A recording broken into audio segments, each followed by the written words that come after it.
मुझे बहुत खुशी हो रही है कि मैंने ऐसी जगह पे जहाँ पर मेरे काम का मान सम्मान हो, जहाँ पर मुझे काम करने में खुशी मिले, वहाँ पर मैंने आज पार्टी ज्वाइन की है।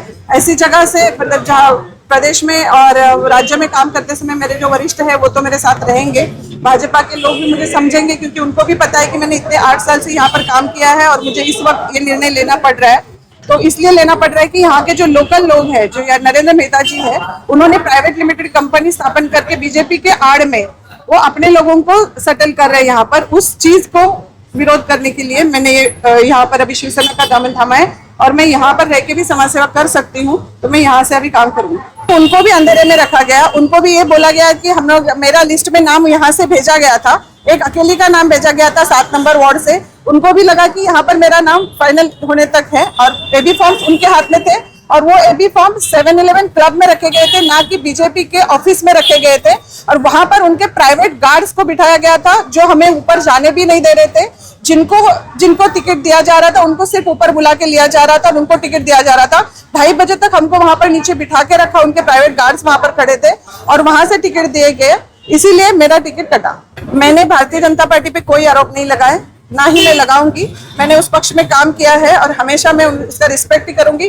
वरिष्ठ नेताओं का भी हमेशा रिस्पेक्ट करती हूँ, हमेशा करूंगी।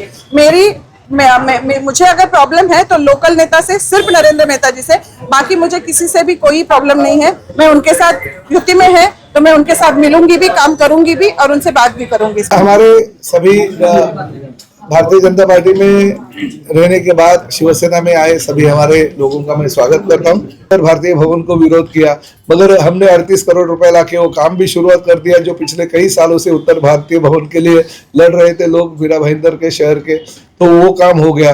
बंगाली समाज भवन रेडी हो गया, लोकार्पण हो गया। मिथिली समाज भवन रेडी हो गया, लोकार्पण हो गया। उसी के साथ महाराणा प्रताप भवन तैयार हो गया, बंगाली भवन जो है तैयार हो गया, साउथ इंडियन लोगों के लिए भवन है वो रेडी हो गया।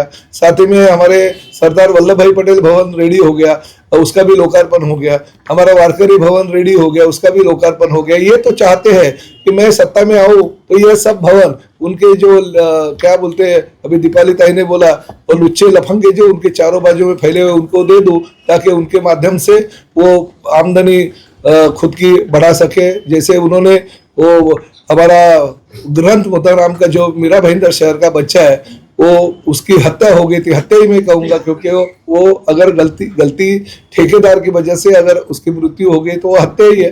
तो उसके पिताजी ने तो 5 लाख रुपए जो है मुआवजा लिया भी नहीं कॉर्पोरेशन का, मगर उसका जो ठेकेदार है वो ठेकेदार को दूसरा वो प्रियंका नाम के एक उम्मीदवार है उसको टिकट दिया, वो मधुसूदन पुरोहित जो ठेकेदार है उसको टिकट दिया गया। तो ऐसी काम उन्होंने की है। अगर फिर भी मुख्यमंत्री जी का धन्यवाद देना चाहिए क्योंकि वो राज्य के मुख्यमंत्री है और मेरे 16 तारीख के बाद में तो हम 16 तारीख है, वैसे तो आज भी हम साथ में ही हैं और भविष्य में भी अच्छा काम करने के लिए उनका योगदान मुझे लगेगा। मीरा भाईंदर शहर का जैसे मेरे ऊपर प्यार है, जैसे एकनाथ शिंदे साहब के ऊपर प्यार है, वैसे ही देवेंद्र जी के ऊपर प्यार है।